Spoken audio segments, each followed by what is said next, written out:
नीलाञ्जनसमाभासं रविपुत्रं नियमाग्रजं छायामार्तण्डसम्भुतं तं नमामि शनैश्चरम् नीलाञ्जनसमाभासं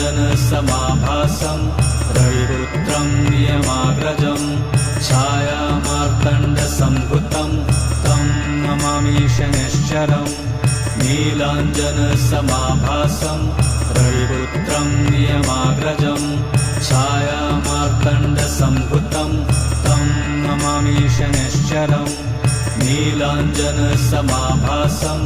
रविपुत्रं नियमाग्रजं छायामार्तण्डसम्भुतं